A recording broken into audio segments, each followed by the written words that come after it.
শাকগুলো দেখে আর দামটা শুনে না নিয়ে পারলাম না। আর অনেকদিন ধরে মনও চাচ্ছিল এই শাক খেতে। এত সুন্দর করে প্লেট সাজালাম কার জন্য? অবশ্যই পুরো ভিডিও দেখলে তারপরেই বুঝতে পারবেন।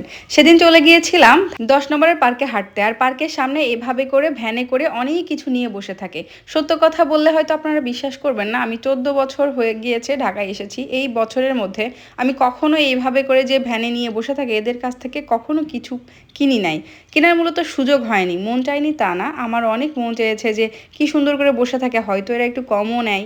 আমি অবশ্য কমে কিনতে তো পছন্দ করি। তারপরেও আমার কখনো সুযোগ হয়ে ওঠেনি এই মামাদের কাছ থেকে কিছু কেনার। তো আজকে যেহেতু দেখলাম এবং হাঁটার রাস্তা আর কি হাঁটছিলাম, সেরকম অবস্থায় এগুলো দেখে আমি পরে কোনটা কি দাম এগুলো দেখছিলাম এবং কোনটা কি নেওয়া যায় এবং ভাবছিলাম যে কোনটা স্বাস্থ্যসম্মত হবে, এটাও আমি আবার চিন্তা করি। এটা চিন্তা না করলে হয় না। আমি অনেক কিছু দেখছিলাম এখানে কেমন দাম, এই যে চুইগুলা দেখছিলাম, আমার এইটা অনেক পছন্দ, বাট খুব একটা কোয়ালিটি ভালো না বলে আমি ওটা নিই নাই। দাম ৪০ টাকা ছিল মাত্র। ছোলা ভাজা আমার ছেলে অনেক পছন্দ করে ছোলা ভাজাটা, কিন্তু আমি পরে ভাবলাম ওটাও অনেক স্বাস্থ্যসম্মত হবে কিনা সেটা চিন্তা করে সেটাও নিলাম না। পরে আমি পাস্তা নিলাম। পাস্তা ওরকমভাবে থাকে, আমি দেখেছি যে ওরকমভাবে অনেকেই খোলা কিনতে, সেই জন্য নিয়েছি। কেমন হবে আমি জানি না। আমি ফার্স্ট টাইমই আমি কেনাকাটা করলাম এই জিনিসগুলো। তারপর দেখলাম সবজি, এই শাকগুলো দেখেও আমার মনটা খুব ভালো লাগছিল। কি সুন্দর শাকসবজি দেখলে না মনটা অনেক ভালো লাগে, কেনার জন্য ইচ্ছা হয়। এখানে আরেকটা কথা বলি, যেটাও হয়তো আপনারা বিশ্বাস করবেন না, যে লাউ শাক, আমি লাউ শাক কিনেছিলাম, লাল শাক কিনেছিলাম। আমি এই ১৪ বছর ঢাকায় আসছি, আমি কখনো লাউ শাক নিজে কিনে খাইনি। অন্য কোনো বাসায় খেয়েছি, কিন্তু নিজে কখনো কিনে খাওয়া হয় নাই। তাই ভাবলাম যে লাউ শাকটা কিনে নিয়ে যাই। তার জন্য এই যে লাউ শাক কিনে নিয়ে এসেছিলাম আর লাল শাক কিনে নিয়ে এসেছিলাম। বাসার মেয়েটা ঝটপট করে এগুলো রেডি করে রেখেছিল।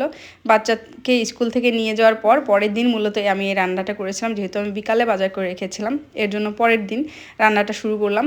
এই যে লাউ শাক কীভাবে রান্না করতে হয় বড় বোনের কাছে জিজ্ঞাসা করেছি, মার কাছে জিজ্ঞেস করে তারপরে রান্না করেছি। তবে এই লাউ শাক সবথেকে ভালো লাগে বেশি ইলিশ মাছ অথবা চিংড়ি মাছ দিয়ে। কিন্তু দুঃখের বিষয়, আমি এখন অ্যালার্জিজনিত রোগে ভুগছি, মানে প্রচণ্ড পরিমাণ অ্যালার্জি হওয়ার কারণে আমার ওই খাবারগুলো আমি পুরোই অ্যাভয়েড করে চলছি। যার জন্য আমি কী মাছ দিয়ে রান্না করব, পরে সবাই বললো যে টাকি মাছ থাকলে টাকি মাছ দিয়ে রান্না করো, তাহলে হয়তো ভালো লাগবে।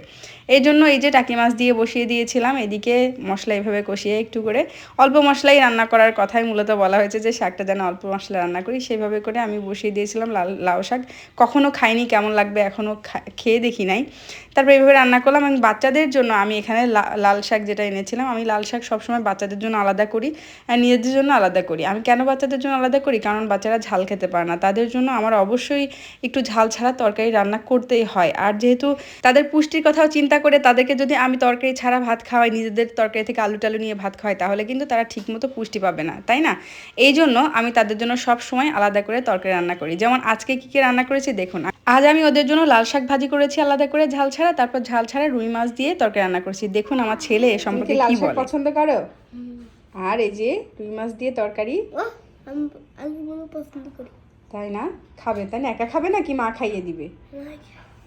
মা খাইয়ে দিবে তাই না? হ্যাঁ, সে একা খেতে পারে না, সব কিছুই তার মা খাওয়াই দিতে হয়, তাই না?